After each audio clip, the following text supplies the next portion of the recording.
Bonjour. Alors, déjà, est-ce que vous pouvez vous présenter rapidement, s'il vous plaît? Bonjour, je m'appelle Olivier Denoël et je travaille à Audelor, qui est l'agence d'urbanisme et de développement économique de Lorient. C'est une structure qui est en charge d'accompagner tout projet économique sur le territoire lorientais. Aujourd'hui, vous êtes venu pour nous présenter un projet, territoire de l'industrie, c'est ça? Absolument. Est-ce que vous pouvez nous expliquer rapidement avec vos mots, simplement ce que c'est? Territoire d'industrie, c'est un label national qui est attribué par l'État à des territoires. Donc pour nous, le pays de Lorient, Quimperlé. Et l'objectif, il est double, c'est de donner un coup de projecteur sur les métiers industriels du territoire et également de se rassembler avec la mission locale, avec France Travail, pour parler également recrutement et attractivité des métiers. Pour les jeunes qui vont regarder ces vidéos, c'est quoi les territoires de l'industrie?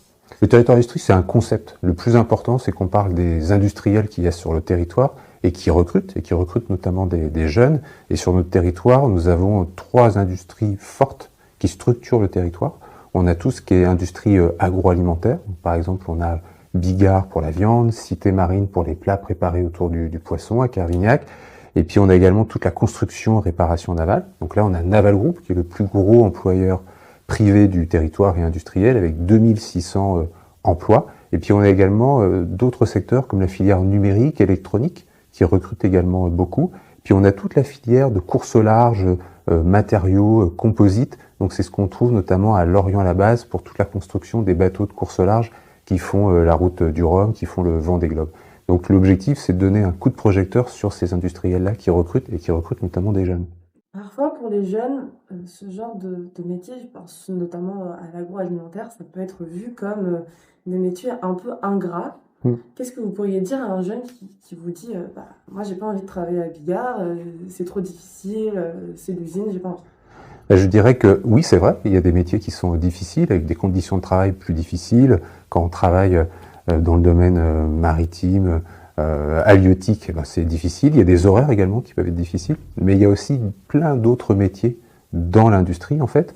Il y a des industriels, en fait, qui travaillent en 1-8, donc de 8h à 17h, des industriels où le travail s'arrête le vendredi midi, notamment dans le domaine agroalimentaire. Il y a tout ce qui est métier de la crêperie, biscuiterie. On a beaucoup sur notre territoire de crêperie, de biscuiterie.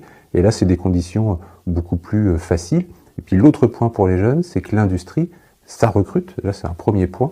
Et deuxième point, les salaires ne sont pas faibles.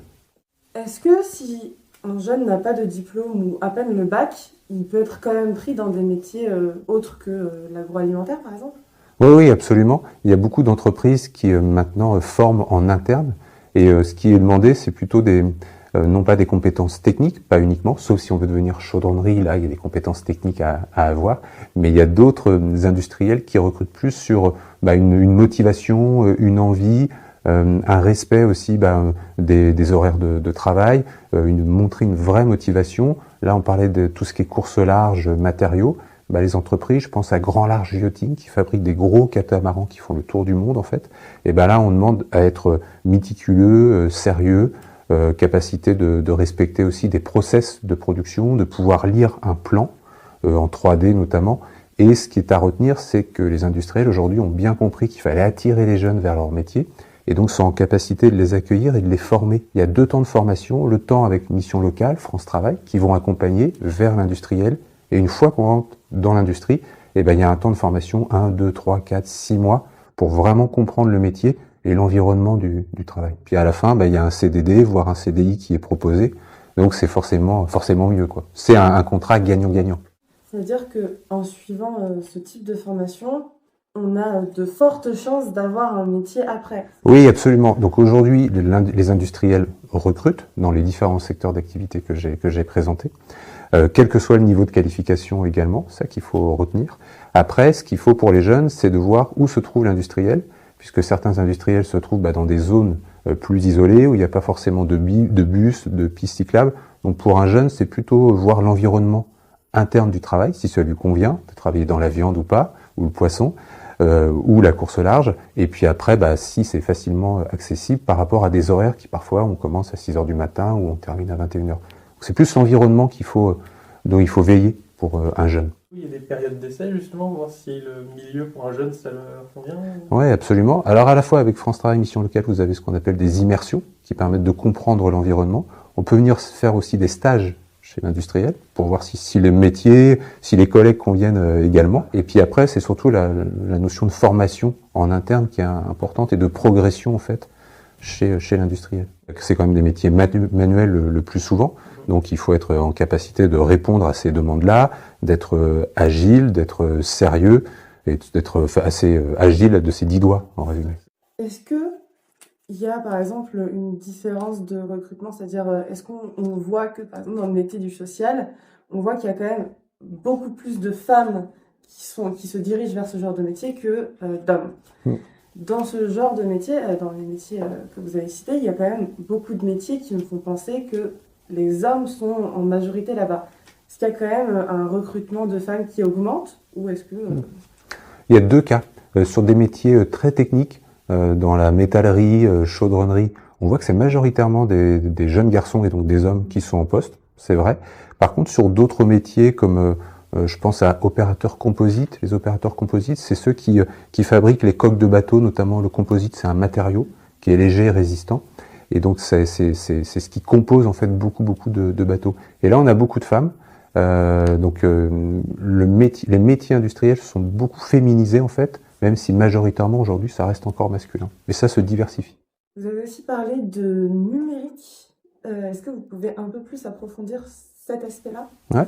Sur le territoire, alors je vais prendre un exemple très simple. À Lanester, dans la zone de Querpont, là il y a une entreprise qui s'appelle Laudrin électronique.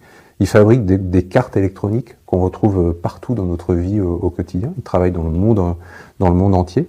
Ils sont 120 là actuellement et ils vont recruter 8 personnes. Et donc les cartes électroniques, ils sont fabriquées et après l'homme ou la femme doit en fait contrôler la qualité des soudures sur la carte électronique avant que ça parte vers le client. Et là, c'est beaucoup de métiers sur le contrôle. Donc les gens sont là, ils ont des cartes, ils ont un plan et ils doivent vérifier si la carte fabriquée correspond bien au plan du client. Donc là, c'est pareil, c'est des métiers qui augmentent, qui recrutent, parce qu'on le voit aussi dans notre contexte national, l'électronique est partout. Et donc là, on a cette expertise-là sur le territoire. Et après, il y a aussi des industriels qui sont beaucoup portés sur l'innovation. Je parlais des cartes électroniques de Laudrin électronique. Ces cartes-là, en fait, chez leurs voisins qui s'appellent RT6, ce sont des gens qui fabriquent des drones, notamment sous-marins. Et ces cartes électroniques servent pour ces drones-là. Et donc cette entreprise recrute également actuellement plus sur des métiers d'assemblage des différents composants pour constituer le drone. Beaucoup de métiers différents qui se rejoignent pour un projet. À la fois du bureau d'études qui va concevoir, ensuite les équipes dans l'atelier qui vont fabriquer, assembler finalement, jusqu'ensuite des métiers vers la logistique, la commercialisation, puisque l'industrie, il y a aussi beaucoup les fonctions de communication, de commercialisation, de logistique, de maintenance également. Il y a beaucoup de métiers autour de la maintenance industrielle, qui est un métier qui recrute beaucoup et qui rémunère très bien, parce qu'il en manque. Ma dernière question, ce serait si je vous donnais 1 minute pour convaincre de rejoindre ce projet, de s'intéresser à le territoire de l'industrie et aux différents métiers de l'industrie, qu'est-ce que vous leur diriez? Je dirais 3 points. Le premier point, l'image de l'industrie a changé. L'environnement en fait des industriels est beaucoup plus proche de la sécurité, d'environnement sain. Donc l'image a vraiment évolué. L'industrie aujourd'hui, c'est très propre. Le deuxième point, c'est que l'industrie aujourd'hui, ça recrute, et ça recrute beaucoup. Et sur notre territoire, nous avons un tissu d'industriels, 450 industriels sur le territoire, 15 000 emplois, un actif sur 5 travaille dans l'industrie sur notre territoire aujourd'hui, Lorient-Quimperlé. Et le troisième point, c'est que ce sont des métiers qui sont rémunérateurs. On parlait des services, du social. Aujourd'hui, un opérateur de ligne peut être à 1 800, 1 900, 2 000 euros net, en fait, tous les mois, et ça dès le début de carrière.